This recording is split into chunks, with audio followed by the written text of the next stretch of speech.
usaha mikro, usaha kecil, usaha menengah, usaha gede, perbankan, semuanya yang berkaitan dengan ekonomi manufaktur, industri, terutama yang padat karya. Beri prioritas pada mereka supaya enggak ada PHK. Jangan sudah PHK gede-gedean, duit rupiah pun belum masuk ke stimulus ekonomi kita. Bisa aja membubarkan lembaga, bisa aja reshuffle. Udah kepikiran kemana-mana saya.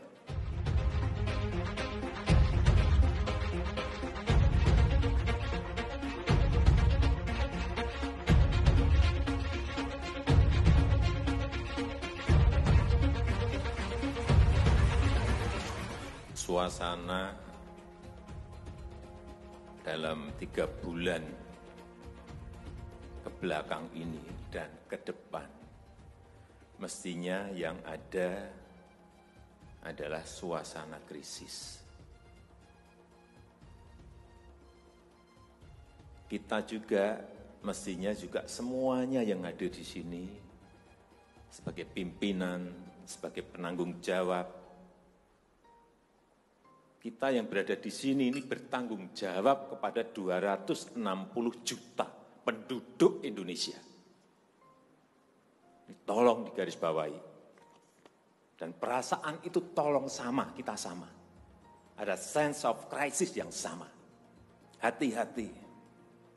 OECD terakhir sehari 2 hari yang lalu menyampaikan bahwa growth, pertumbuhan ekonomi dunia terkontraksi 6, bisa sampai ke 7,6%.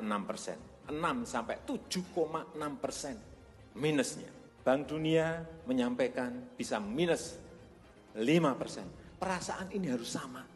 Kita harus ngerti ini. Jangan biasa-biasa saja. Jangan linier. Jangan menganggap ini normal. Bahaya sekali kita. Saya melihat masih banyak kita yang menganggap ini normal. Nah, kalau saya lihat Bapak, Ibu, dan saudara-saudara masih ada yang melihat ini sebagai sebuah masih normal, berbahaya sekali. Kerja masih biasa-biasa saja. Kerjanya memang harus ekstra luar biasa, extraordinary. Perasaan ini tolong sama. Kita harus sama perasaannya. Kalau ada yang berbeda satu saja sudah berbahaya. Jadi tindakan-tindakan kita, keputusan-keputusan kita, kebijakan-kebijakan kita, suasana adalah harus suasana krisis. Jangan kebijakan yang biasa-biasa saja, menganggap ini sebuah kenormalan. Apa-apaan ini? Mestinya suasana itu ada semuanya. Jangan memakai hal-hal yang standar pada suasana krisis. Manajemen krisis sudah berbeda semuanya mestinya. Kalau perlu kebijakan perpu, ya perpu saya keluarkan. Kalau perlu perpres saya keluarkan. Kalau saudara-saudara punya peraturan menteri keuangan, keluarkan untuk menangani negara, tanggung jawab kita kepada 267 juta rakyat kita. Saya lihat masih banyak kita ini yang seperti biasa-biasa saja. Saya jengkelnya di situ. Ini apa enggak punya perasaan? Suasana krisis. Yang kedua, saya peringatkan belanja-belanja di kementerian. Saya lihat laporan masih biasa-biasa saja. Segera keluarkan belanja itu secepat-cepatnya karena uang beredar akan semakin banyak, konsumsi masyarakat nanti akan naik. Jadi belanja-belanja kementerian tolong dipercepat. Sekali lagi, jangan menganggap ini biasa-biasa saja. Percepat, kalau ada hambatan keluarkan peraturan menterinya agar cepat. Kalau perlu perpres, keluarkan perpresnya. Untuk pemulihan ekonomi nasional misalnya saya berikan contoh, bidang kesehatan itu dianggarkan 75 triliun. 75 triliun. Baru keluar 1,53% coba. Uang beredar di masyarakat kerem ke situ semua. Segera itu dikeluarkan dengan penggunaan-penggunaan yang tepat sasaran sehingga men-trigger ekonomi. Pembayaran tunjangan untuk dokter spesialis, untuk tenaga medis, segera keluarkan. Belanja-belanja untuk peralatan, segera keluarkan. Ini sudah disediakan 70-an triliun seperti itu. Bansos yang ditunggu masyarakat, segera keluarkan. Kalau ada masalah, lakukan tindakan-tindakan lapangan. Meskipun sudah lumayan, tapi baru lumayan. Ini extraordinary. Harusnya 100%. Di bidang ekonomi juga sama.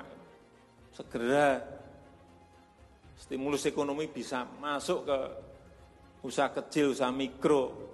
Mereka nunggu semuanya. Jangan biarkan mereka mati dulu baru kita bantu, nggak ada artinya. Berbahaya sekali kalau perasaan kita seperti nggak ada apa-apa, berbahaya sekali. Hanya gara-gara urusan peraturan. Ini extraordinary. Saya harus ngomong apa adanya, nggak ada progres. Yang signifikan nggak ada. Kalau mau minta perpu lagi, saya buatin perpu. Kalau saudara belum cukup, asal untuk rakyat, asal untuk negara. Saya pertaruhkan reputasi politik saya. Langkah apapun yang ekstraordinari akan saya lakukan. Untuk 267 juta rakyat kita, untuk negara. Bisa aja membubarkan lembaga, bisa aja reshuffle. Udah kepikiran kemana-mana saya. Entah buat perpu yang lebih penting lagi, kalau memang diperlukan. Karena memang suasana ini harus ada. Kalau suasana ini tidak, Bapak Ibu tidak merasakan itu sudah. Artinya tindakan-tindakan yang extraordinary keras akan saya lakukan. Saya rasa itu yang bisa saya sampaikan pada kesempatan yang baik ini. Saya betul-betul minta pada Bapak Ibu dan saudara-saudara sekalian mengerti, memahami apa yang tadi saya sampaikan. Kerja keras dalam suasana seperti ini sangat diperlukan. Kecepatan dalam suasana seperti ini sangat diperlukan. Tindakan-tindakan di luar standar saat ini sangat diperlukan dalam manajemen krisis. Kalau sekali lagi, kalau payung hukum masih diperlukan, saya akan siapkan. Saya rasa itu yang bisa saya sampaikan. Terima kasih. Assalamualaikum warahmatullahi wabarakatuh.